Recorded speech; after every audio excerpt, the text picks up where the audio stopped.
Hi YouTube, I'm ACDodd and this is Engine Club.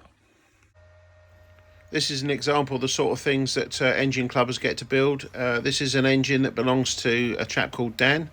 We're going to speak to him in a minute and I'll let you tell him a bit about what he's doing. Hello, this is Dan. Dan's another member of Engine Club. What are you building, Dan? I'm totally rebuilding my engine. It's had mostly new parts. Everything else being machined by ACDodd. I can't remember what size my overbore is now. It's a plus 60. Yeah, plus 60. So new Omega pistons, pipe timing gear, ISIS timing chain. What camshaft? This is ACDodd RS Plus. His first full billet one. Oh yeah, you've got the first production one. I remember that. You've had it a while now, yeah. So it's been here a while. And what cylinder head you got on it? This is. It's one of mine. Yeah, it's one of yours. Is it Fury Road project? Yeah, that's it. Road Fury project, I think. And it's basically my track day cylinder head. Yeah, if I remember. So this is, you know, I think we're aiming for about 100 horsepower thereabouts. Yeah, 100 horsepower. Around that sort of figure. So this should go quite well. What are we? Can you remember what we're doing for rockers? I've got mid 1.3 roller rockers. Right, okay, nice. And carburation? Twin 1.5 inch issues on this one. Okay. And how long you been building this? I think about 4 or 5 years now. Well, we're nearly there because I think today you're obviously checking it over from COVID storage, which, as you can see, it's weathered very well, so we haven't got any rust on it, which is very nice. And you're going to be doing the can timing, so we'll set the can timing up today, and you know, basically work our way forwards to completing the engine. Right, cool. Crack on. On to another build now, and this is by a chap called Rudi, and he's doing a rather special build for a supercharged application, and here we're doing a little bit of work on the gearbox.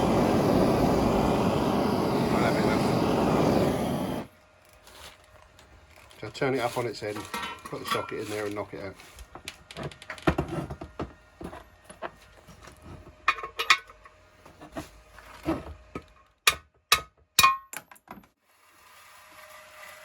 So Rudi's doing his gearbox case prep, which involves cleaning out the threads and just generally deburring the case, etc. All done by hand. The idea is so that the guys get to appreciate how it should feel, and you can feel any problems rather than just running it in with a drill. Right, Rudi. So, what are you doing for Engine Club? So, I decided to be a bit unconventional and design a bored and stroked 1430 with a supercharger, with an Eaton supercharger. So that's a 1275 crank that's got the offset grind on it, some S-rods. Had some pistons made by Omega, some short deckite pistons with the right size dish on them. 18 cc's, I think we had. cc's, yeah. Head that I learnt to port at Engine Club after probably half a dozen test heads, and it's really not easy to work with 3 different dimensions to maintain shape and. Or me. So currently, that's still work in progress. We've had a number of challenges with the block. Interestingly, block selection was a challenge. We went through 9 blocks to find one that had the right amount of thickness for the oil gallery for the offset cylinder boring. Currently working on a gearbox. Decided to make use of the torque, so I'm going to go with some fairly long gearing, doing a service rebuild with decent serviceable parts. I've got a reasonable stock of gearboxes. Going to run Quaith.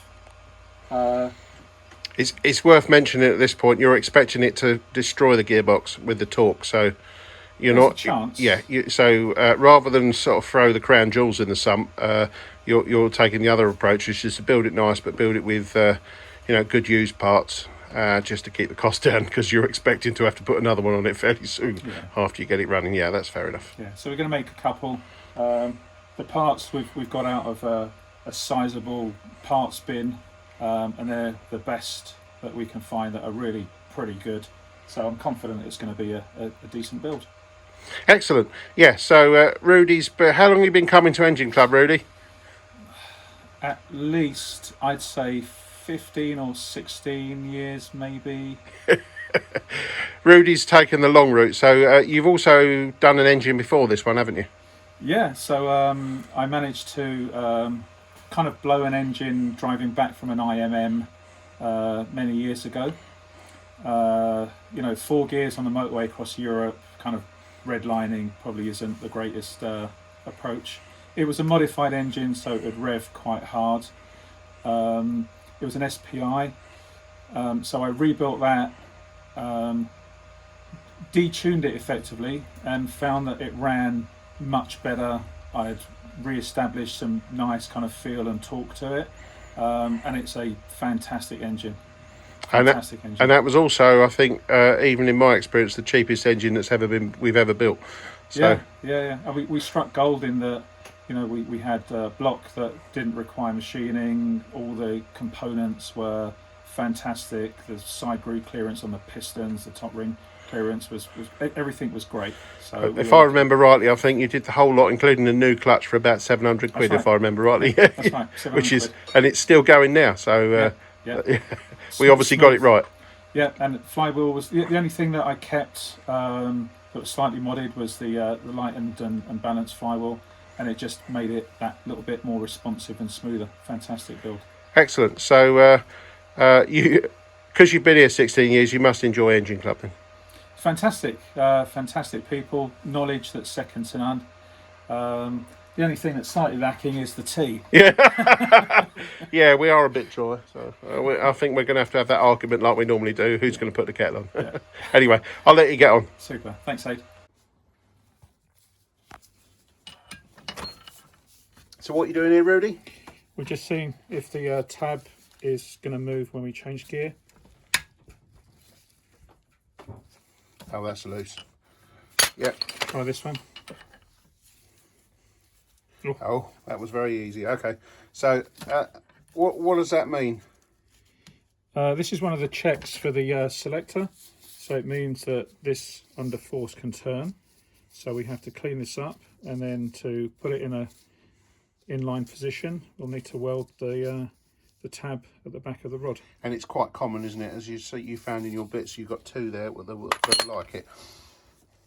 So it's just one of the checks you have to do when you're doing a gearbox is, check your selectors as well. Dan's doing his cam timing, so run it back through the cam timing settings and see what we got. He's got his dial gauge on the top, so he's going to go back and we'll see what numbers he gets.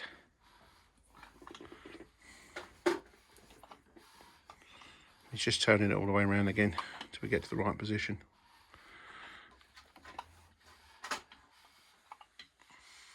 All right, he started lifting now. Okay. So you stop it where you need to stop it. Oh, that's it, it's coming back past it up to the 0. Marvellous. And then we got a number there. What's that? 94. Is it 94? Oh, I think that's more like 95. Okay. Yeah, 95. Right, move to the next. So carry on in the same direction. Whoa, way too far. So you go. That's it. Go back past it. All right, now go forward again. Go forward again to find the second mark and stop on 0. Lovely. And then we've got, what's that? 114, 115? 114 bollocks of it. Right, so we get those 2 figures, 114 plus 95. That's 209 divided by 2. Oh, that's 104.5. Okay, that's fine. The target figure for that is 106, but actually that allows for a bit of chain stretch, so that's absolutely ideal. So what are you doing here, Rudi? I'm looking for a set of bolts to rebuild the gearbox. Wonderful. They look lovely and clean. They do. How long have you had these? Probably about 20 years. How comes they've not got rotten? Because they're lovely and oily. And that's one of the lessons we first learn in Engine Club is leave everything oily and it stays nice and clean. There are loads and loads of people. You see people selling stuff, selling their mini hauls, and it's all gone bright red rusty and ruined it all. If you're going to keep stuff, keep it covered in oil, keep it bagged, and it lasts forever. Now's the time to clean them all up. In the nut cleaning machine. What we got here, Rudi? We have some old bolts that are now like new, but slightly older. They've come out of the cleaning machine and they look lovely. Wonderful. Right, so what we're going on here? Dan's test fitting his pump now, so he's just making sure he's got his new water pump on, and he's fitting the bolts, and he's winding them down by hand to make sure they all go down and don't bottom out before they clamp. And then once he's done that, we'll take them out, we'll grease the gasket, a little bit of lubrication on all the bolts, and then we'll bolt it in. So Rudi's been busy going through cleaning up his nuts and bolts and you know, all his gears and choosing stuff. So what's going on here then, Rudi? So we've selected the best gears based on a few criteria. So one of the first things we look at is the teeth on first, second, third and fourth gear. On some of the examples we had, there was wear on the teeth, there was recession of the teeth, one of them had a missing tooth. So we look for the gears with the least amount of wear on the teeth. And the next thing we do is we look at our bulk ring selection. So we've had a selection of bulk rings, and we check for a couple of things. One is the gap between the base of the gear and the base of the bulk ring. So we see if we can maximize the gap. And we also check for grip. The second gear is the gear that probably receives the most challenging operating situation. So we go for the best ring on second gear. And I think we've succeeded. And same with the first and second, third and fourth hubs. Yes. So what do we do on the hubs? So again, we check for the condition of the teeth on both sides. So we have some pretty good condition here. And what we also check for is general wear. And one of the indicators of wear is how tight the inner and the outer hub work with each other, and you can kind of feel and hear the tightness, which is a bit of an indicator as to whether there's been additional wear on the hubs. So obviously we've now selected the bit, so what's the next stage? The next stage is to clean, oil and store, and then we'll start And fit new springs. Fitting new springs. There's little springs inside the hubs with little ball bearings, so we'll fit new springs which will make them even tighter, which will give us a very positive gear change. And then we'll clean oil and then start building the main shaft. Excellent. Right, and of course this is only possible if you've got a spare stock of parts. And Rudi's been holding these for years, and this is only, trust me when I say this is only a small selection of what he has. But by holding all these parts, he's able to build gearboxes, well, for next to no money, effectively, because he's got parts in here which will, you know, means that he can build gearboxes. Things like this, for example, currently, you know, 256 quid for a new one, and these wear horrendously. So we've gone through and found the best ones for his gearbox, but of course not all of these are serviceable. This one's got some wear on it, but it will run again. But at some point in the future, it's going to become impossible to build cheap gearboxes because all this used parts will be worn out, and we'll be forced to buy the very expensive parts to keep these cars on the road. So if you have gearbox bits, please keep them oiled, and it's one way of keeping these cars on the road if you don't want to spend a lot of money.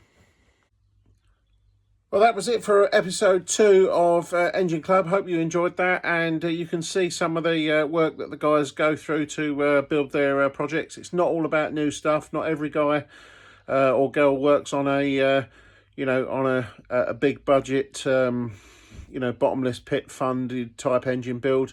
What I go through here is how to build an engine by selecting components and checking stuff. So whether it's a brand new component or a second-hand component, then the checks are the same. We have to make sure that the parts that go into an engine are serviceable and suitable for the job in hand. Anyway, as ever, please like and subscribe if you want to see any more, and look out for the next episode of Engine Club at some point in the future. Thank you very much.